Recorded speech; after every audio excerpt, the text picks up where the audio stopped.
So yeah, I just handed that test back here in class. I'll get the scores up in Moodle later today. But all right, so that first one is a linkage problem. And you could do it whichever way suited you, as I mentioned. So if you're going to do it vector style, you want to get the vector of b with respect to a, which is on that line. So it's 0.91 long cosine 38i minus 0.91 sine 38j. So there's the position of b with respect to a, and then you can go up the line to c. So 1.15 cosine 27i plus 1.15 sine 27j. So there's the position of c with respect to b. So you want to get the signs right on that and the angles right. Okay. And then to get v of b, you cross it with omega, which is counterclockwise 4, so that's a positive 4, and you cross it with r b with respect to a. And that'll get you the velocity of b, 2.24i plus 2.87j. Okay.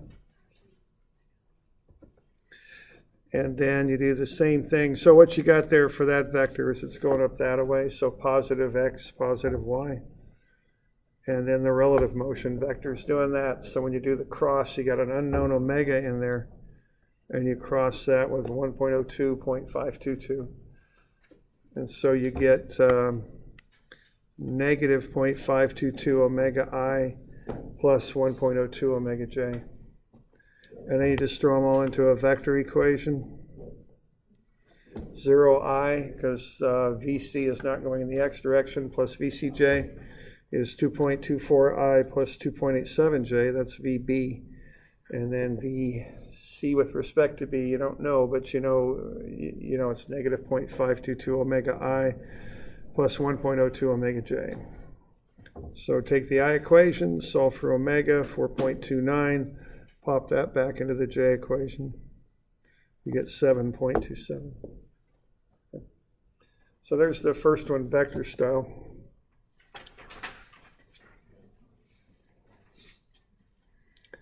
Now, if you want to do it geometrically, you find VB, 4 times 0.91, that's omega r, it's 3.64.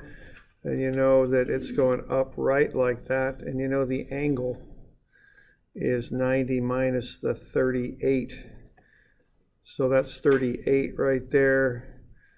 And then you've got 180 minus this right angle in here, minus the 38, you get 52. Is the angle upright for VB. Okay, so 3.64 cosine 52i plus 3.64 sine 52j. So upright, they're both positive. 2.24i plus 2.87j. Then you get VC with respect to B, it's 1.15, which is the linkage length times whatever omega is. It's going that way. So it's going left and up. So negative for the I, 1.15 omega times cosine 63, because you've got a 27 degree angle in there. That leaves 63 right there. So it'd be cosine 63 times 1.15 omega negative plus 1.15 omega sine 63 for the j. So that's negative 0.522 omega I plus 1.025 omega j. Okay. And then once, just like before, you pop that into a vector equation, solve out the I to get omega, solve out the j to get VC. Okay.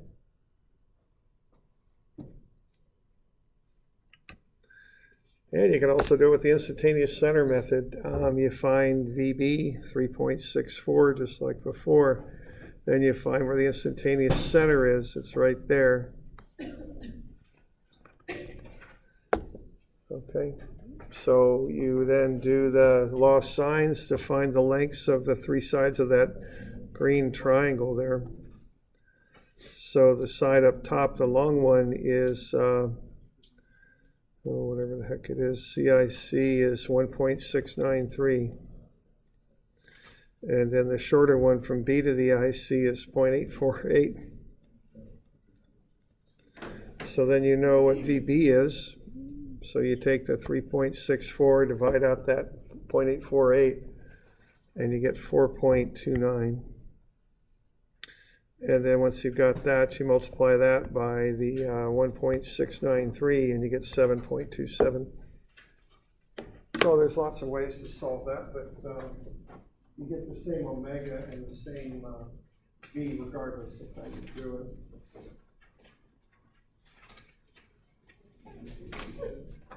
You got any questions on that one?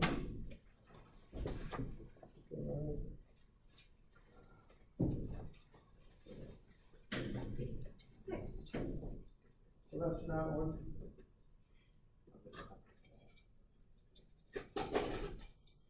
So the next one there is work energy, I think.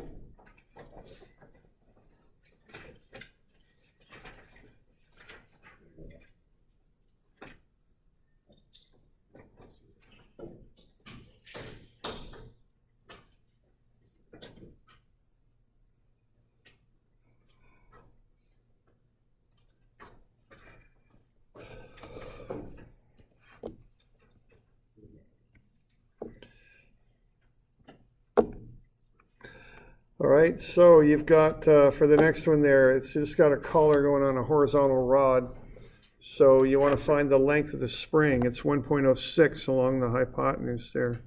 Take away the unstretched length of 0.56, you get 0.5 meters. And then it's 0.45.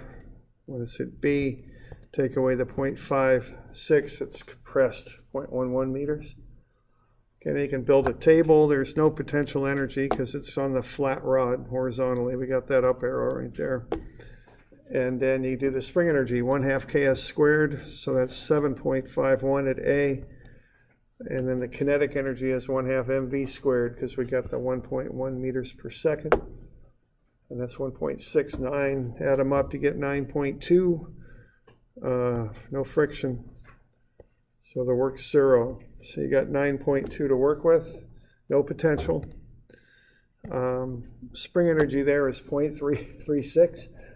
Notice that it's positive. The fact that springs in compression doesn't really directly affect the energy. It's just 0.11 meters of compression or stretch. You'd get the same spring energy. And then 1/2 mv squared is 1.4. So you can solve out and find VB. Okay. So that one's work energy there. Okay.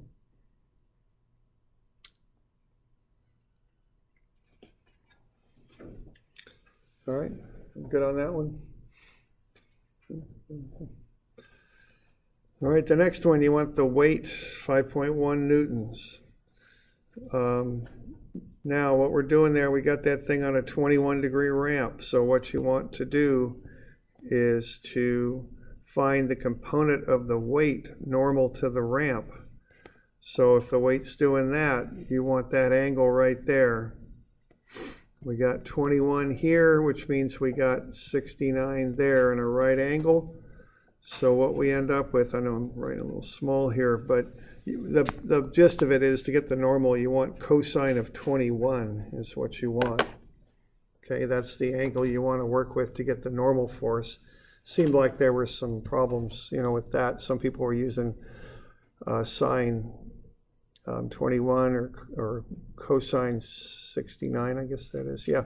So that wasn't going to work. Okay. So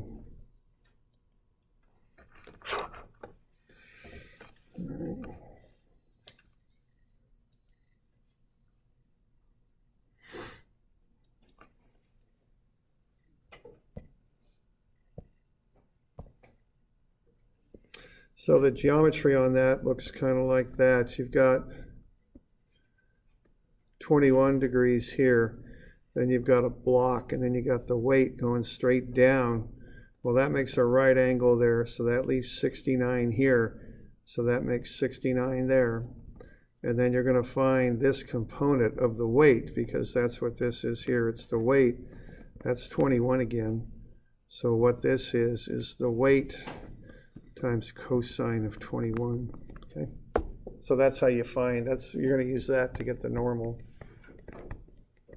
which in this case also equals the weight times cosine 21. Okay.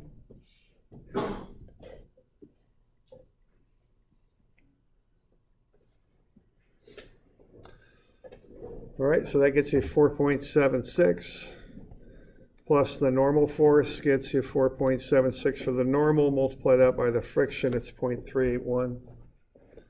Multiply that by the distance, the 0.45 meters, and you get the work. It's negative because it's friction, and it's negative 0.171. And then you've got 1/2 k mv squared, 1.498. That's what you got going on this side. So what you do is you take away the work, and you end up with the final energy, 1.327. You've gone up the ramp, though, so sine of 21 times the distance of 0.45 times the weight gets you the potential energy, 0.822. So 1.327 is 0.822 plus whatever the kinetic energy is there, 1/2 mv squared. So when you work through the calcs there, you get 0.505 is 0.26 v squared. So v is 1.39. Okay.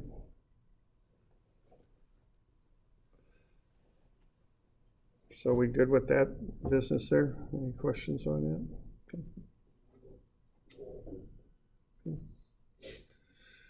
All right, then to do the part 2 there, you're going to find the power. That's the energy over the time. Well, you got to drag against the friction, but you also got to lift the block. So you got to do both of those.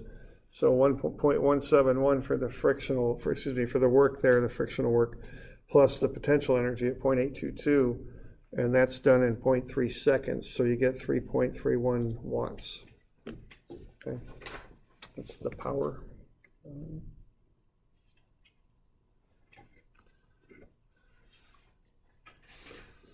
All right, the next one there, it's a momentum problem there, so you need to use momentum, MV. You start off with no x momentum for this thing because it's moving straight up, or straight north, you might say. It's on a flat table, so it's not moving up, it's just going on a flat table. So there's no x momentum initially, and then you'll have, but then what you'll have then will be cosine 30, that's the angle of B, times its velocity, 4.8 meters per second, times its mass, plus 0.45 times whatever VAX is. Okay, so they're moving together initially, but then they split. So we get cosine 30 VB, 4.8, times its mass of 0.15, and that'll be 0.45 VAX. So VAX is 1.39 to the left. And you can do the same thing on the y. 0.6 times 2.4. That's the y momentum. The combined mass is 0.15 and 0.45. And then you get sine 30 times the 4.8 meters per second times 0.15 kilograms. And then plus 0.45 kilograms times whatever VAY is. So VAY is 2.4. So square some of the squares will get you the total velocity of A, 2.77. Okay, so that's momentum there. Okay.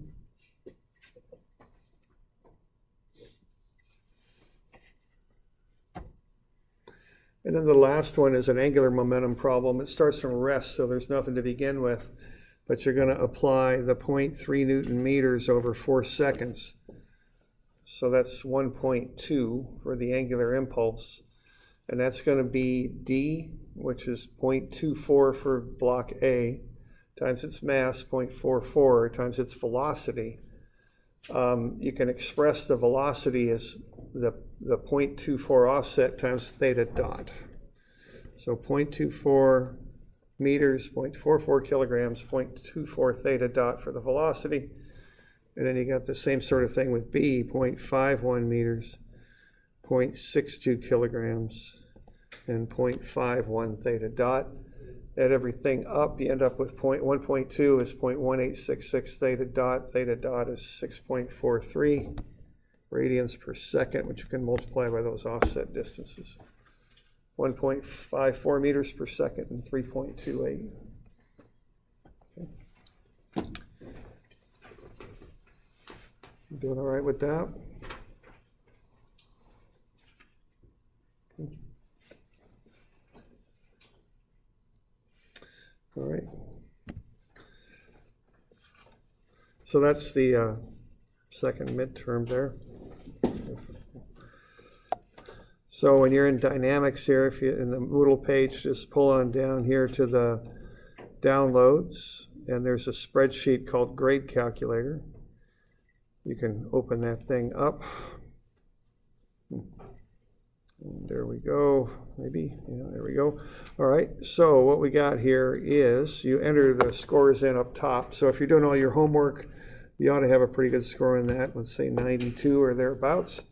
Let's say your first midterm was an 84, and your next, whoops, I got to enable editing. That's what I'm going to do. Say your first midterm was an 84, and your next midterm is an 86, and you want to figure out what you got to do to get an A. You could input different final exam grades there and figure it and keep doing it till one of those hits 89.5 or above. So let's say you get an 88 on the final. Let's see, you get a 90 on the final. About a 95. Let's shoot a little high there. There we go. 95 would do it in that case because there's an 89.55 using method 2. Okay. So you can play around with the numbers and see, you know, what you can get when you get different things on the final. Okay. If you like. I know sometimes people get a little concerned about their grades this time of the term. Okay.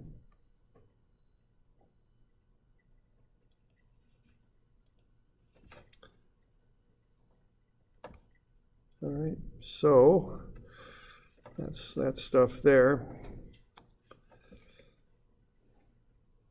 Now we got some other things to be working on here, if we're good with all that. Let's see. So let's look at that homework I assigned. There's 3 problems. And these things, like I was saying, these things get a little involved. So you'd be wanting to give yourself some time to be working on these. Okay.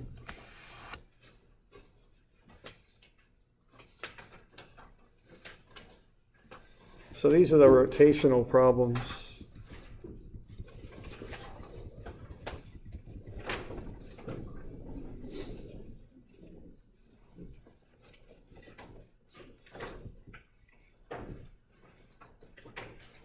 So this first one here, what we've got is we're going to rotate a slender rod about point A. We're in the vertical plane. Is it 342, the first one? Is that different? Oh, that is different than this one. Is that the thing with the pulley on it? Yeah. Okay. The one you're looking at is 343. Oh, okay. Or 44. 44. All right. So yeah, we can start with the pulley one. So there we go. So we've got this thing with a pulley, and this is a lot like what we did in class. So what you're going to have here, you know, keep in mind that this is not statics. In statics, the force in the cord is equal everywhere, but in dynamics, it's not. So we're going to have one force here, 65 newtons. The tension on the other side of the cable will be a little bit less, and that difference in tension will make the pulley spin and also lift the bucket, okay? And then that force will lift the bucket. So that's kind of what's going on there. So the first thing that you want to do is you want to find the moment of inertia for the pulley, because that's going to spin and it's going to have an angular acceleration. So you're going to want to find the moment of inertia so you can find that angular acceleration. So you find the mass. Now the pulley is made of two, kind of a crossbar there. We're going to model that with two rods, two slender rods. And then it has the outer pulley as well, which is 2.1 kilograms. So that outer rim is 2.1 kilograms and the two slender rods are 0.4 each. So 2.1 plus 2 times 0.4 gets you the total mass of the pulley. So that's 2.9 kilograms. The weight of the pulley then, we'll just multiply that by gravity and get 28.45 newtons. And then for the moment of inertia of the pulley, you got two slender rods taken about their centroids, so that'll be 1/12 ml squared. There's two of them though. And then the rim will be mr squared. Now, just like that example in class, we got to pay a bit of attention to the dimensions. So the rods have a diameter of a length of 0.25 meters. That's this inner diameter. Okay, right there. So that's 2 times 1/12 times 0.4 kilograms times 0.25 meters squared. And then the moment of inertia of that rim is basically a ring. So that's mr squared. Now the radius there will be the radius to the middle of the ring. Right there, okay? So you're going to take the inner and outer radii and divide them by 2. So 0.3 meters over 2 plus 0.25 meters over 2. So we're kind of taking an average is what we're doing there.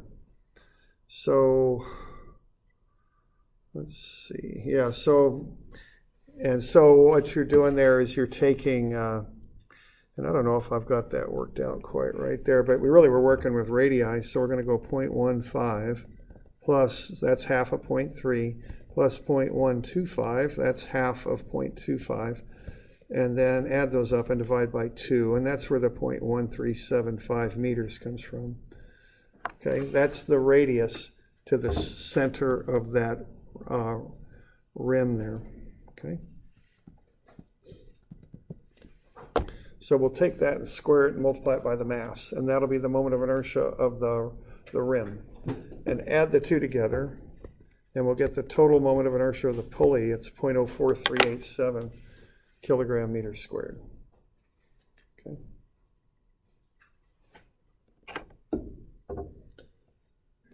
And then while we're at it, we'll get the weight of the bucket, 58.86. Okay, so we're just kind of setting up preliminary information there. We're getting the moment of inertia of the pulley and the weight of the bucket, and also the weight of the pulley. So once you got all that stuff, what you want to do is to get a good free body diagram. And you can do this 2 different ways. You can break the thing into 2 pieces, or you can treat it as one object.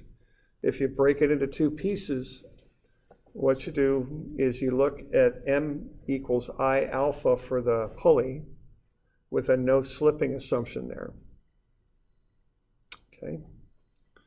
So what we got going on there is we got m, which would be the moment. So that would be the force you're pulling with times the 0.15 meter offset for that. That'll be positive because we'll call counterclockwise positive. And then take away 0.15, which is the outer radius times whatever that unknown tension is.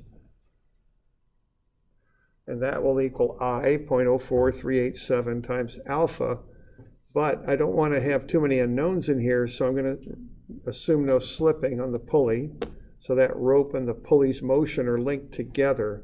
So A of the rope is R alpha for the pulley. So alpha is A over R, otherwise known as A over 0.15. Okay.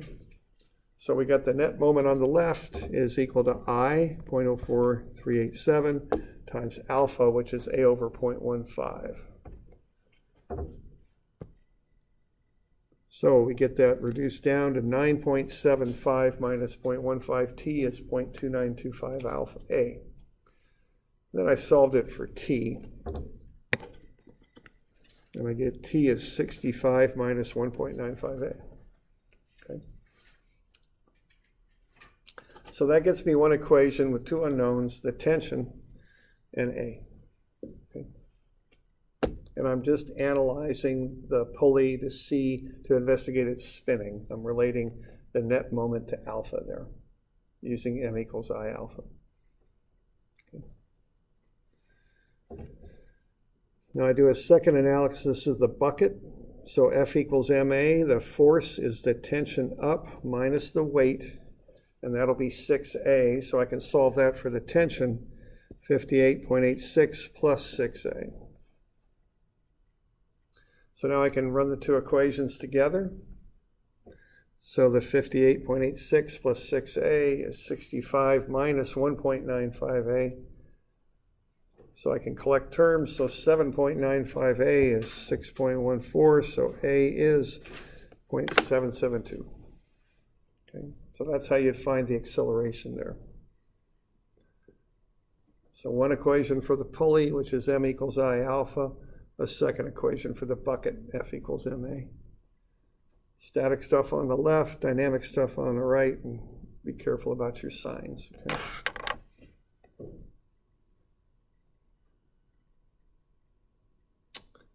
Good with that?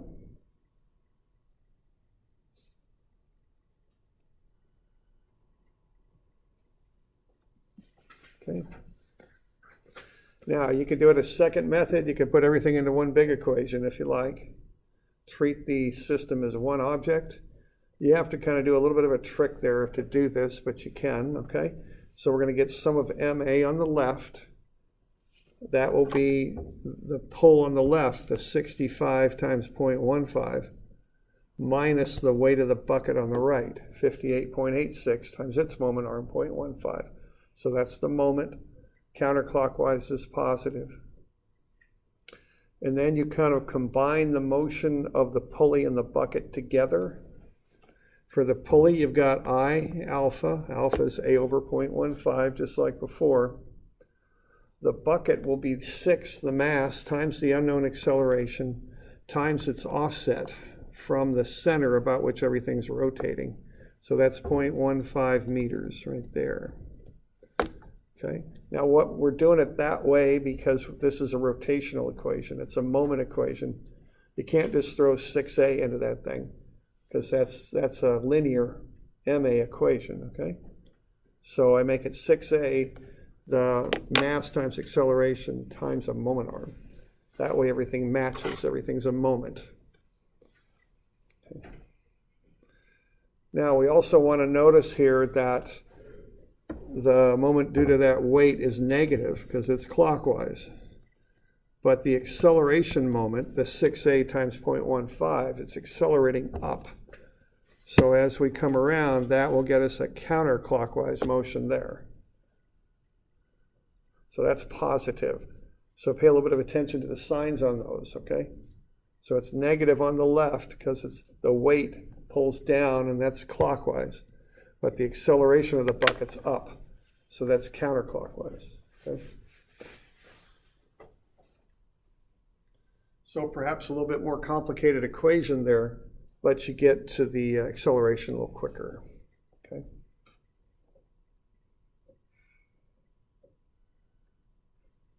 So we got any questions on that? All right.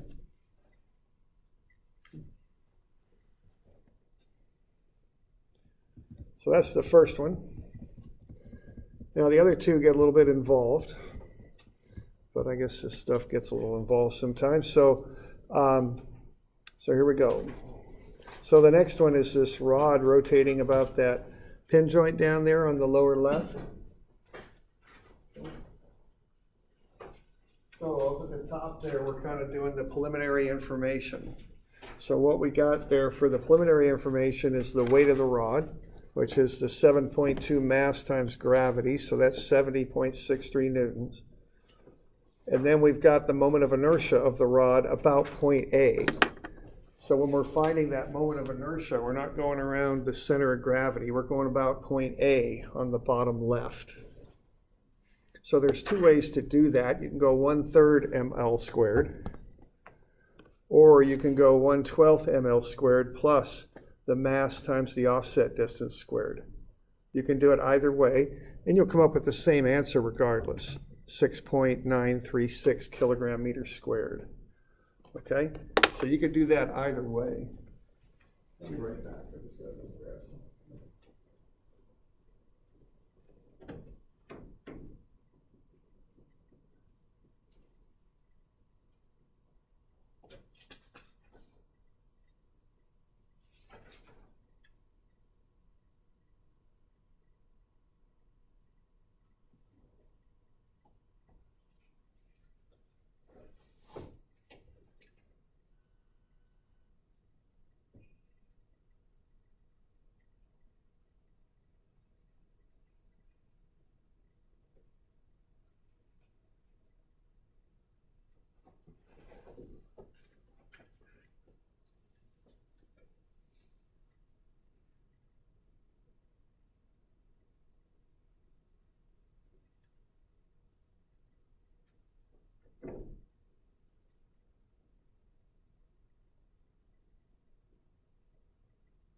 All right, so we get the moment of inertia either way. So 1/3 ml squared or 1/12 ml squared, which is the moment of inertia about the center of gravity of the rod, plus md squared. So you could do it either way. The 1/3 ml squared is the moment of inertia of a rod about its endpoint. It's kind of a special equation that's commonly used because you have connecting rods and things pretty commonly that rotate about their endpoints. Okay. All right. Once you've got that, you sum moments about the pin joint, not about the center of gravity, but the pin joint. So when you do that, then that's an equation that's used only for fixed axis rotation. You can't do this for other situations. For free plane motion, you can only do it for fixed axis rotation. So what you're going to have there is the weight times the offset in the x direction from A to the center of gravity. So the rod itself is 1.7 meters long. Half of that is 0.85 meters. And then you want cosine 58 to get the x component of that. And that's clockwise, so it's negative. Okay. And then you got 90 newtons that you're pulling with. Sine of 58 times the full length of the rod, because that you want a y moment arm for that, for the 90 newtons, because the 90 newtons is at the top and it's horizontal. So you want a y moment arm for that, so sine 58 times the entire length of the rod. So the first one's negative, the second one's positive, counterclockwise positive. And then you equate that to I sub a times alpha. So based on that, you can find alpha. It's 14.13 radians per second squared. Now, once you've got alpha, you can find the tangential acceleration of the center of gravity, alpha times r, 14.13 times half the rod length to the center of gravity there, which is 0.85. So that's 12.01 meters per second squared. And you can find the normal acceleration of the center of gravity, omega squared r, which is 1.8 squared, because we're given omega, times 0.85. So that's 2.574. So what you do there, you've got omega, you then do the MA equals IA alpha to find alpha, and then use omega and alpha to find the tangential acceleration and the normal acceleration.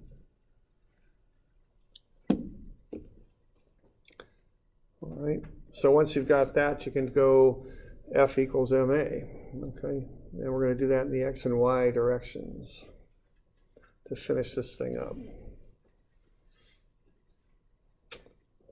So draw yourself up a nice picture with those accelerations. I know mine's getting awfully crowded up in there, but there's the tangential acceleration going that way, and there's the normal acceleration going that way. What you're tracking there is the acceleration of the center of gravity, g. Okay, that's what you're looking at.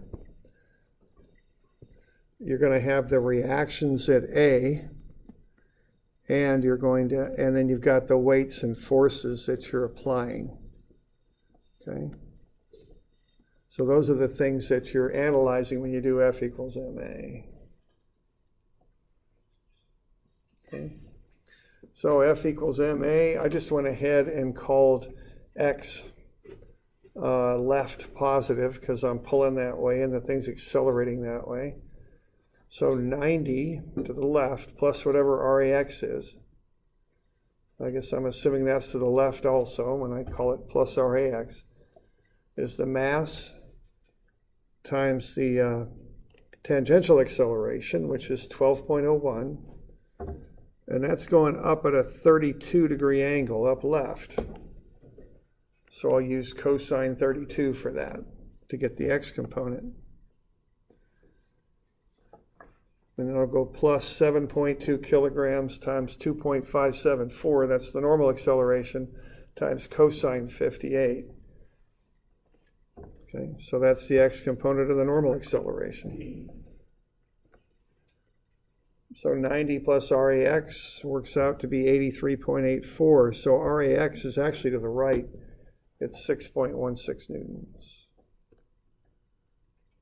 Okay. And then you do a similar thing in the y direction. RAY up minus the weight's down.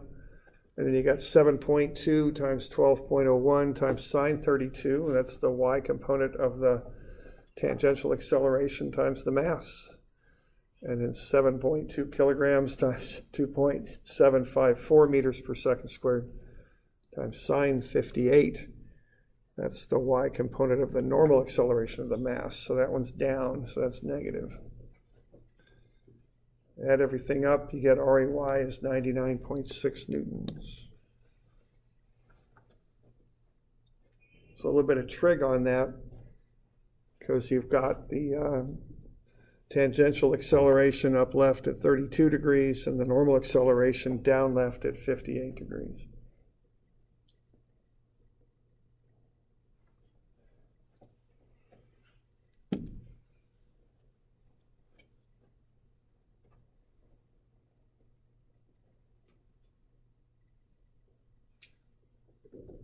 You all doing okay with that one?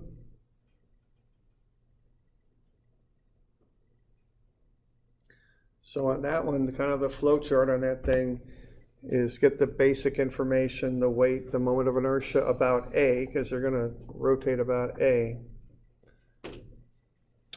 Things, and then you go MA equals IA alpha. That'll get you alpha. You've already got omega. So when you got alpha, you can find AT for the center of gravity. When you got omega, you can find AN for the center of gravity. And then you just do an equilibrium equation using AT and AN for the center of gravity. On the right, mass times acceleration. And then you put the forces on the left, and you got to do a little bit of trig there, okay?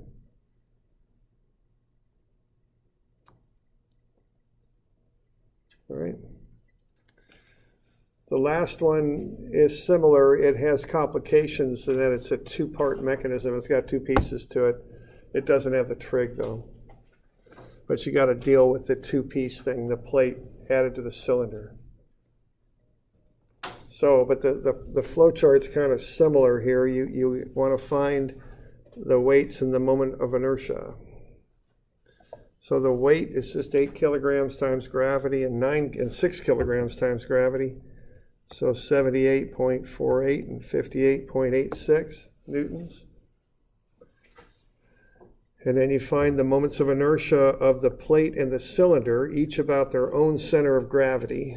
So for the plate, it's 1/12 m a squared plus b squared. And for the cylinder, it's 1/12 m 3r squared plus h squared. Okay. So those are the moments of inertia of the shapes, the plate and the cylinder, about their own centers of gravity. So 1/12 times 8 times 0.4 squared plus 0.2 squared for the plate, and 1/12 times 6 times 3 times 0.06 squared plus 0.3 squared for the cylinder. Remember to stay in standard units on that, so just kilograms and meters is what I would put into that. Okay. Then you got the mass of each one. The plate's 8 kilograms and the cylinder's 6. And then you want to find the offset distances from those centroids for the plate and for the cylinder to A, because the whole thing's rotating about A. So the offset distances are 0.4, which is the width of the plate divided by 2. So that's 0.2 meters, because A is on the left of the plate. The center of gravity is in the middle, 0.2 meters away.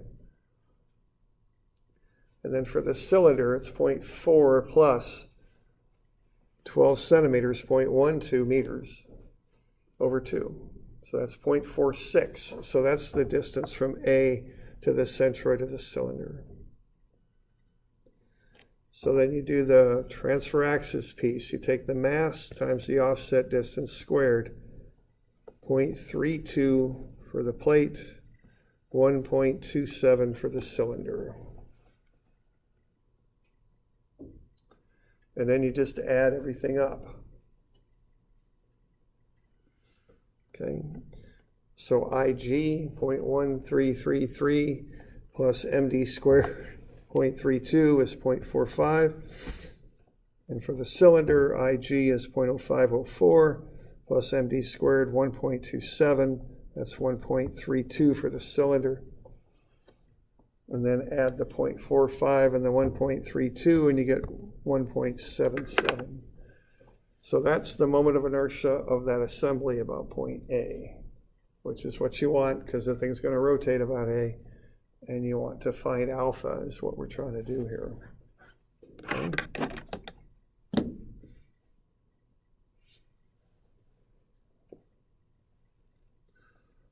All right, now the next thing to do is to find alpha, because you're given omega there, it's 2.7. To find alpha, you use m equals I alpha. All right, so you got I for the whole assembly there. So what you're going to do then is sum the moments for the assembly, which are the two weights, one for the plate and one for the cylinder, times those offsets. Okay. So you got the two weights acting down. We're going to call clockwise positive here because the thing's going to rotate clockwise. So 78.48 newtons times 0.2 meters plus 58.86 newtons times 0.46 meters. So that's the weight of the plate and the weight of the cylinder. Now we got a little bit of bearing friction there that's called out, frictional moment, 4 Newton meters. That'll resist the motion, so you subtract that. And then you set that equal to the I sub A we just calculated times alpha. Work down through that, and it's 21.86 is alpha. That's the angular acceleration.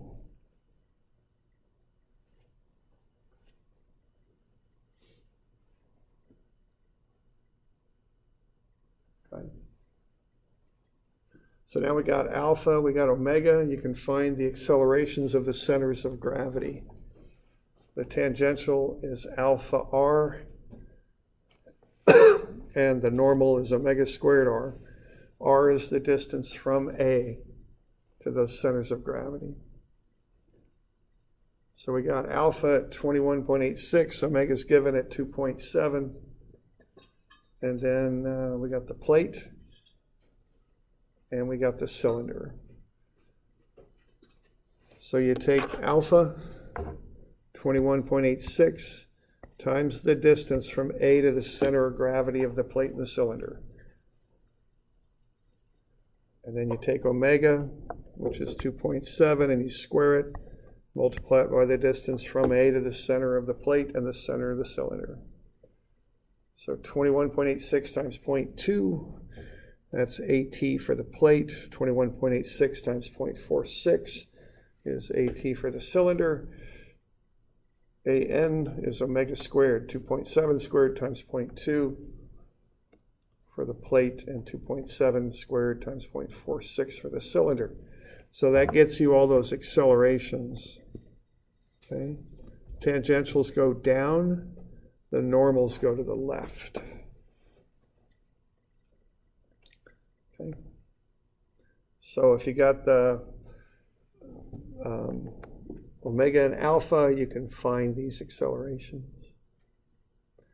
And then to finish the thing up, you sum forces. Just like before, this one you don't have to do the trig because everything's x and y. So you sum forces in the x and forces in the y. Bit messy there, but you get the idea. So sum of fx, I call positive left because everything's going to the left. Rax is the mass of the plate times its normal acceleration plus the mass of the cylinder times its normal acceleration. And that comes out to be 31.8 left. And then sum of Fy, Ray up, that's what you want to find, minus the two weights, 78.48 and 58.86, and then minus the mass times the tangential accelerations. Because what's going on, this thing's coming around clockwise. So that's alpha, so the ATs are going down. So those all get negative signs. I call positive up on that one. work through that, you get RAY is 42 newtons. So these things are a little complicated, but there's distinct steps. Get the weights and the I sub A, or whatever point you're rotating about. Find alpha based on M equals I alpha. Find omega. In this case, we were given omega. Use alpha and omega to find the normal and tangential accelerations of the centers of gravity, and then do F equals MA and finish it up. I think I've got solutions for these posted in Moodle too, if you want to check them out. To kind of check your work, I think they're there. Okay.